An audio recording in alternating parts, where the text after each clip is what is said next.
Anggi mengatakan bahwa terdapat korban jiwa di dalam peristiwa perampokan dan pembunuhan. Namun Anggi ini sempat merasa ada keanehan semenjak si Sabto ini kembali membuka warungnya ini.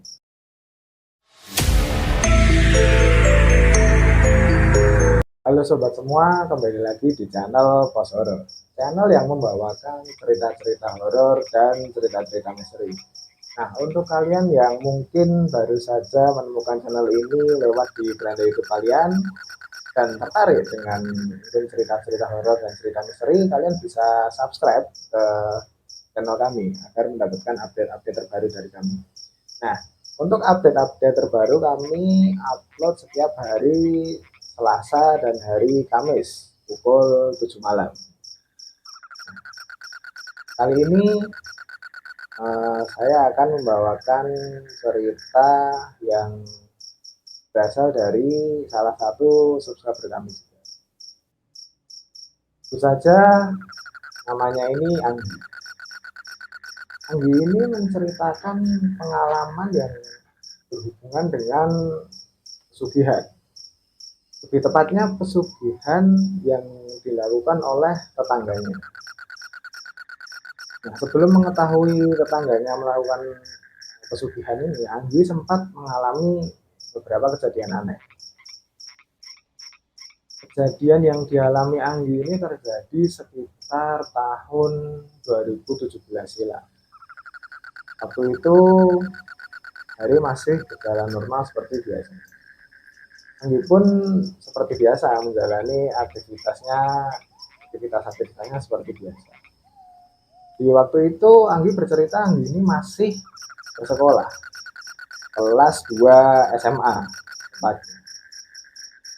Dan tetangga Anggi ini, sebut saja namanya Sabto, adalah seseorang yang memiliki sebuah usaha yaitu warung kelontong. Anggi juga cukup sering berbelanja di situ karena tempatnya ini sangat dekat dengan dari rumah Anggi. Nah, pada suatu saat, tepatnya malam Jumat, itu terjadi sebuah peristiwa yang bisa dikatakan cukup mengenaskan. Rumah milik Sabto yang sekaligus dijadikan tempat usaha warung kelontong itu tadi, itu ternyata dibobol perampok. Terjadi di situ terjadi peristiwa perampokan dan juga pembunuhan di malamnya. Anggi mengatakan bahwa terdapat korban jiwa di dalam peristiwa perampokan dan pembunuhan malam itu. Korban tersebut adalah anak dan istri dari Sabto, di pemilik warung ini, yang meninggal akibat tikaman senjata tajam oleh pelaku perampokan, yang akhirnya hanya menyisakan Sabto saja. Nah, dari kejadian tadi tentu saja Sabto ini mengalami duka yang sangat berat, karena tidak hanya hartanya saja yang lenyap, namun anak semata wayang dan istrinya pun juga menjadi korban dari peristiwa ini. Nah, sejak kejadian itulah Anggi ini bercerita kalau dia itu sering melihat si Bapak Sabto ini sering melamun di teras depan rumahnya dengan tatapan yang kosong. Sabto ini melamun. Bahkan sempat beberapa orang itu lewat di depan Sabto dan mencoba menyapa Sabto. Namun Sabto ini tetap diam saja. Namun setelah singkat cerita, setelah kejadian itu tidak lama setelahnya, Sabto ini mulai membuka kembali usahanya. yang sempat tutup karena peristiwa mengenaskan itu. Sabto kembali membuka warungnya dan mulai berjualan.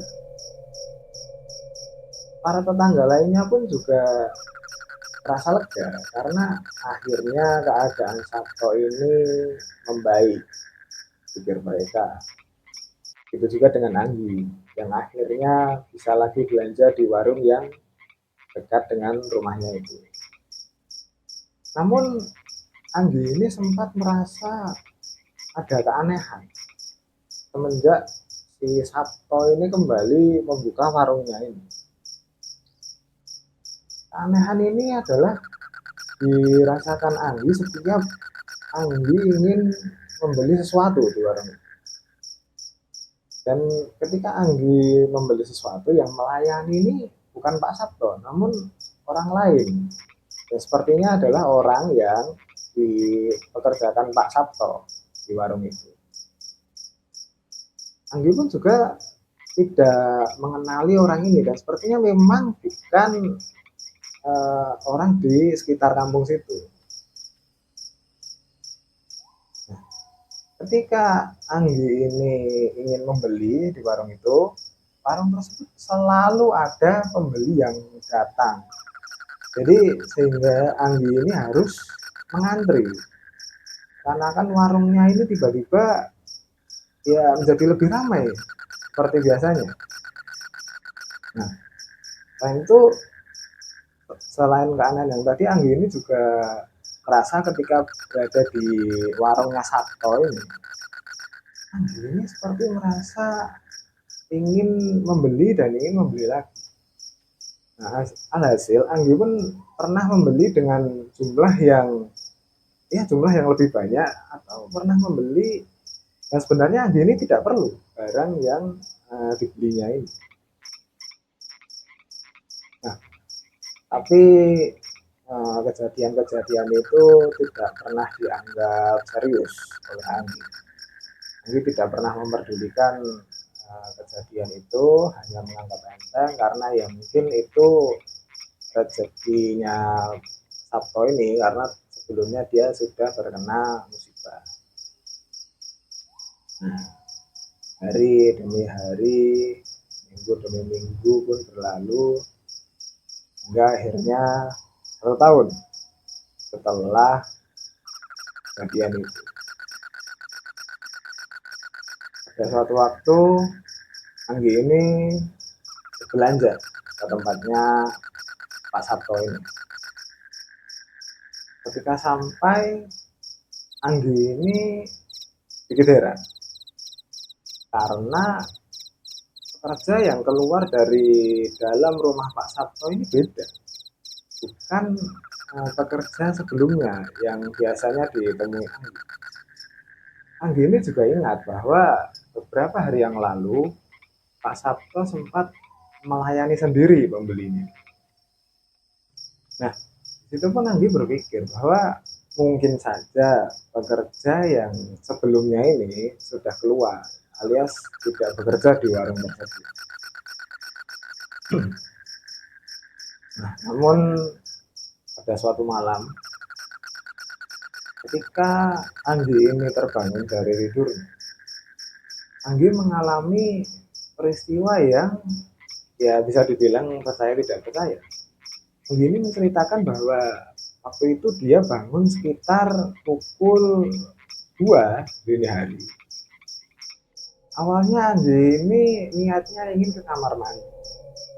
Namun pada saat jalan ke kamar mandi, dari arah jendela rumahnya ini Anggi melihat ada sosok tinggi besar berwarna hitam yang bergerak-gerak di depan rumah Pak Sabto. Nah, Anggi ini menceritakan bahwa posisi rumah Anggi ini berada di seberang jalan rumah Pak Sabto. Di situ Anggi ini seakan tidak percaya apa yang sedang dilihat. Anggi ini pun penasaran dan kemudian mendekatkan mukanya ini ke jendela. Nah, ketika si Anggi ini sedang memperhatikan makhluk hitam tadi, tiba-tiba saja makhluk itu tadi langsung menoleh ke arah Anggi. Nah, Anggi pun akhirnya langsung terkejut, kaget, dan di dalam shocknya Anggi itu tiba-tiba makhluk hitam yang dilihatnya tadi tiba-tiba lenyap, tiba-tiba hilang gitu. Nah, karena ketakutan, Anggi pun cepat-cepat kembali tidur. Setelah dari kamar mandi cepat-cepat kembali ke kamar. Nah, keesokan harinya tentu Anggi ini menceritakan apa yang dialaminya kepada orang tuanya. Ya, tapi jawabannya sudah seperti yang Anggi kira. Pasti orang tuanya tidak percaya dan paling dibilang si Anggi ini salah lihat.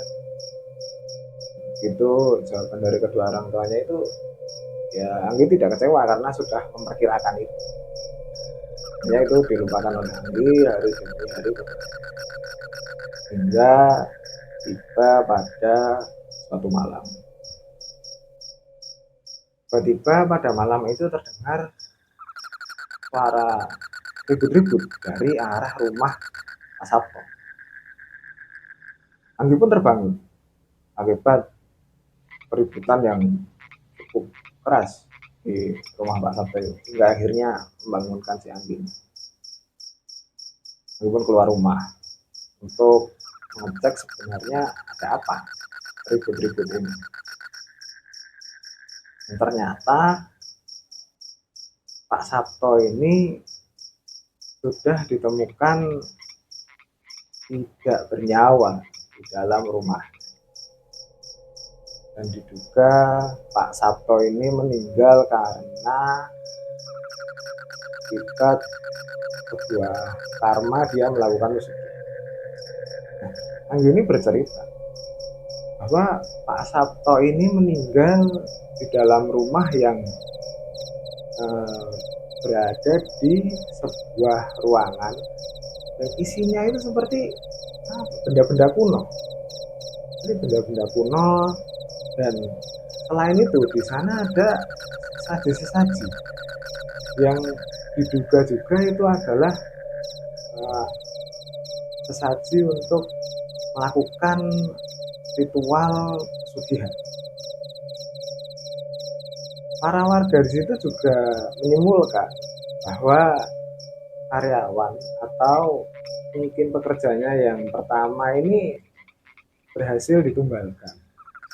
Nah, namun yang kedua ini, pekerja yang beda ini, mungkin sudah tahu bahwa Pak Sabto ini melakukan pesugihan, sehingga dia kabur saja dari rumah Pak Sabto, sehingga mungkin diduga Pak Sabto ini gagal menumbalkan karyawan keduanya ini. Jadi dia terima imbasnya dan meninggal di rumahnya. Nah, itu satu lagi cerita yang mungkin cukup banyak cerita yang bertema pesugihan yang dikirim oleh subscriber kami. Dan mungkin kalian juga pernah mengalami tangga kalian atau mungkin teman kalian yang terlibat pesugihan. Nah, kalau kalian mungkin ingin menyampaikan cerita yang kalian alami, cerita horor atau cerita misteri, entah itu pesugihan atau bukan, bisa dikirim lewat DM Instagram, lewat DM TikTok juga, lewat DM email juga, lewat email yang sudah kami taruh di deskripsi. Nanti kalian bisa cek. Dan juga untuk kalian yang menyukai cerita kali ini dan sudah nonton sampai habis, kalian bisa like video ini dan juga share untuk dibagikan ke teman-teman kalian juga yang menyukai cerita-cerita misteri. Nah, untuk kali ini ceritanya sampai sini saja. Saya ucapkan sekali lagi terima kasih untuk kalian yang sudah menonton hingga saat ini. Saya ucapkan terima kasih dan sampai jumpa.